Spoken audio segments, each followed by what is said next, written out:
O Shai é o jogador mais inteligente da NBA para manipular o jogo? Ou ele está exagerando e fazendo com que o hype dele abaixe? Sabia que havia uma bomba dessas. O Shai é o jogador mais inteligente da NBA manipulando o jogo. Claro que essa pergunta, existem os dois mundos. Porque se você ficar manipulando e forçando as faltas, claramente muitas pessoas que criticam isso vão diminuir o apreço que tem por você e o hype vai abaixar junto. Que é o seu caso, por exemplo. Você sempre elogiou o Shai e nesse momento você tá começando a me irritar. Mas não, é inegável que ele sabe como ir para a cesta e garantir que ele vai sofrer a falta. Isso é muita inteligência de jogo. Não tem como tirar a inteligência. É bonito? Muitas vezes não. Ele tem lances lindos, mas muitas vezes não é. Mas não tem como tirar a inteligência. Então, sim, ele é muito inteligente para fazer o jogo ser a favor dele e ganhar faltas. Mas, sim, também o hype dele vai abaixar para muita gente que tá com raiva. A galera tá tudo assim já, ó. Só gente do mal. São os comentários, tá? Eu não penso isso. Só gente do mal para tá torcendo contra o Spurs. Porque tá todo mundo irritado que não torce pro OKC, tá irritado com o que tá vendo. Então, acho que existem os dois mundos. Não tem como. Mas o que eu tenho visto, quando a gente fala do Shai e posta sobre o Shai, ele é esse cara inteligente e manipulador do jogo. Mas o que está acontecendo faz com que as pessoas escrevam, de fato, isso nos comentários, que é um dos piores MVPs que eles já assistiram a jogar. Isso acontece muito. Você acha que esse é um dos piores MVPs que a gente já viu nos últimos anos? Eu não digo de basquetebol, talvez, mas de estilo de jogo. De beleza do jogo. Tô descendo aqui a ordem dos MVPs. Não vou conseguir afirmar isso, porque, para mim, eu acho que ele teve uma temporada fantástica, mas o pior MVP dos últimos anos, para mim, foi o Embiid. A briga é com o Embiid nos comentários. Porque, assim, ele teve uma temporada fantástica mesmo, mas era muito mais nítido quanto o Jokic merecia muito mais aquele MVP do que o Joel Embiid naquele ano. Então, para mim, o pior dos últimos anos foi ele, porque antes veio Jokic, veio Giannis, que para mim foram todas as temporadas acima, veio James Harden, todas as temporadas acima, Westbrook, toda essa galera. Aí vem Curry, LeBron, vai descendo. Então, para mim é o Embiid. E depois? Depois, provavelmente... Porque nós estamos falando de Embiid, mas nesse bolo aí, nós estamos falando de Jokic com 2, nós estamos falando com Giannis com 2. Jokic com 3. Jokic com 3, Giannis com 2, aí tem esse do Embiid no meio. Nós estamos falando Harden, Westbrook, descendo ali. Nós estamos falando isso, tá? Uhum. Se for comparar com essa galera, esse recorte dos últimos 10 anos, o Embiid, para mim, foi o que menos mereceu o MVP. Não porque jogou mal, mas é porque o Jokic estava voando. Porque o Jokic foi melhor, exato. O Embiid jogou muito bem naquela temporada. E o Shai vem na sequência, não de merecimento, porque ele mereceu desse ano. Eu até cravei isso aqui. Eu achei que a briga foi muito boa com o Jokic também, mas ele é o segundo... Nossa, que frase horrorosa estamos fazendo falar. O segundo pior é muito forte, mas dentre esses caras não tem como. É o Jokic, é o Giannis, é um James Harden, não tem como. Dos recortes Westbrook foi aquele de triple-double também, que, pô, caraca, o primeiro, depois de tantos anos com média de triple-double. Exato, esse 2016 foi LeBron? Curry? Não, Curry foi 15, né? 15 foi o Curry unânime, né? Foi o 15, né? O Curry tem 2. Ele foi 15, 15, 16. Aí 14 foi Kevin Durant. Não tem o que fazer. Depois tem 13, teve o Dirk por aí. 17 foi quem? Westbrook. Então é isso. Não, assim, eu acho que não é porque ele jogou menos, ou jogou menos do que esses caras. Mas eu acho que é porque o estilo de jogo faz com que as pessoas percam um pouco desse hype, dessa coisa de, pô, caraca, maluco. Quando forem lembrar desse MVP, vão falar, cara, mas é aquele MVP que, pô, era do Jokic, porque o cara só se jogava, porque o cara só acabava a falta. Vai rolar bastante essa discussão mesmo. Né? Vai rolar isso o tempo inteiro. E do ano passado eu bati meu pé e falei isso todas as vezes também, que era do Jokic. Os últimos 5 anos anteriores, pra mim, era tudo do Nikola Jokic. Não tinha como. Esse ano foi o que o Shai mereceu, mas apesar dele ter um jogo... Ele tem um jogo muito bonito ao mesmo tempo, não tem? Tipo, de movimento...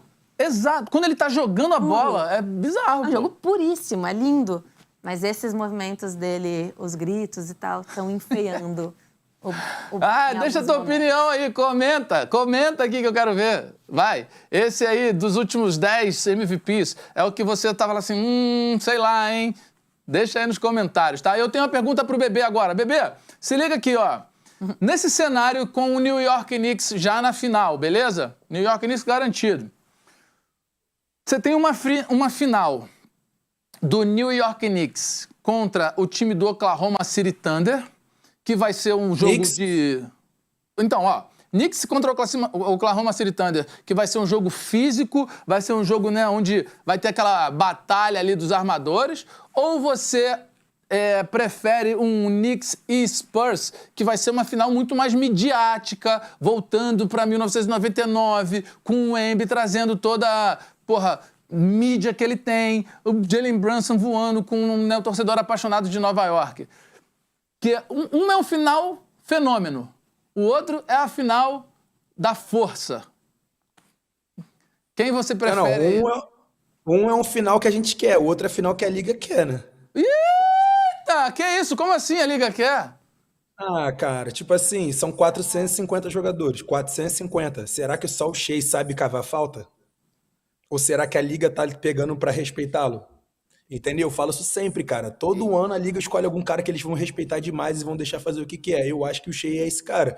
Mas é que eu falo, isso é o mérito dele, que ele conseguiu esse mérito através da bola. Nem todo cara qualquer consegue ganhar o respeito da liga. Ele, através da bola, ele se transformou no cara que não pode tocá-lo. Como não podia tocar no James Harden, como não podia tocar no Wade uma época, como não podia tocar no Melo uma época. Todo mundo tem esse período. Chegou a era do Shea Alexander. Será que ele é o único cara que sabe manipular o jogo? Ou é o único cara que dão falta pra ele? Entendeu? Será que não tem 450 jogadores que saibam ter o mesmo skill dele de ir pra cesta e sofrer a falta ou então conseguir usar o corpo e jogar a bola? Será que só ele que tem esse poder e a liga só dá esse poder a ele? Rapaz, você soltou uma pedrada aqui que doeu até meu... Pô, eu tô falando isso porque, cara, não podia nem dar boa tarde pro James Harden, que era falta na época do Houston, pô. Do James Harden. Entendeu? Então, assim, toda vez, de geração em geração, de 5 em 5 anos, 2 em 2 anos, quem vai se destacando na liga, porque, por exemplo, talvez o Shea, acho que, se eu não me engano, vocês até mencionaram que o Shea, antes de virar o Shea, não era qualquer pessoa, era um jogador comum, né? Daí, se eu não me engano, foi trocado, que eu não segui muito a carreira dele. Eu comecei a vê-lo depois que ele se tornou alguém. Mas dizem que antes dele se tornar o Shea, ele era um jogador comum, foi trocado e mostrou potencial. Então, tipo assim, será que se ele continuasse sendo esse jogador mais um, teria toda essa, né, adaptação em cima dele, toda essa marcação de falta em cima dele, como nunca teve antes dele se transformar em quem ele se transformou? Então, assim, se tu for ver o contexto, as narrativas, como vocês gostam de falar, todo jogador que tá num momento assim muito bizarro e aí, talvez de sequência de anos de campeão MVP, a liga tende a proteger um pouco. E eu acho que chegou a vez desse cara ser protegido. Até quando, eu não sei. Mas eu vou te falar então uma coisa. O Luka Doncic terminou a temporada com 10 faltas sofridas por partida. O Giannis, 9,9 nos jogos que jogou, né? Dos 36 jogos que jogou. O Deni Avdija fez 9,2 lances livres por jogo. Aí vem na quarta posição o Shea com 9. O Joel Embiid com 8,8, 9 praticamente. Paolo Banchero com 8,2, Devin Booker com 8,1, Jimmy Butler com 7,5, Jaylen Brown com 7,5. Falei o top 10 para você aí. O Shea foi o quarto que mais bateu no lance livre. Teve gente que bateu mais do que ele. Será que ele é favorecido? Mas eu não tô nem falando da questão de número de faltas, não. Eu tô falando das faltas bobas que não existem, né? Entendeu? Tudo bem, tudo bem. É esculacho, às vezes, até com o jogador que tá marcando. Pô, o cara, às vezes, faz uma puta na defesa. É difícil demais marcar, cara. A gente costuma dizer que são 80% de vontade e 20% só de técnica. Então, o cara jogou 80% ali da effort dele no melhor jogador da liga ofensivamente, pro juiz chegar e maior esculacho, né, cara? Eu entendo. É o tipo de falta, Marcela, concorda com isso? Não o número de faltas. Não é a quantidade de faltas sofridas. É as faltas sofridas, o tipo de falta. Eu acho que é um combo, né? Primeiro era sobre o número, aí depois o número diminuiu, mas é sobre o movimento corporal, que eu acho que é o que mais incomoda as pessoas. É esse movimento que a gente estava falando sobre saber a hora do contato, só que rola uma encenação extra. É isso que incomoda. Tanto que, numa época, o LeBron tentou fazer isso naquela época do Harden, ele tentou fazer isso, até virou um compilado na temporada de... Falaram que ele merecia um Oscar, porque ele tentava todo contato, ele começou a se jogar e a arbitragem não estava marcando. Então, acho que o Shea tem esse movimento corporal que é o que mais incomoda, de jogar o pescoço para trás, também o contato, falta, enroscar o braço, essas coisas que geram um incômodo maior em quem está acompanhando. Verdade. Entendo. Eu Mas, acho é- mas, mas é o que eu tô falando, eu não tiro o mérito dele. Ele herdou essa vantagem que ele tem na liga hoje, sabe? tá perfeito. Eu acho que. Aliás, concordo com vocês dois. Eu acho que é isso. Não é sobre o número, é sobre como esses números foram alcançados. Né?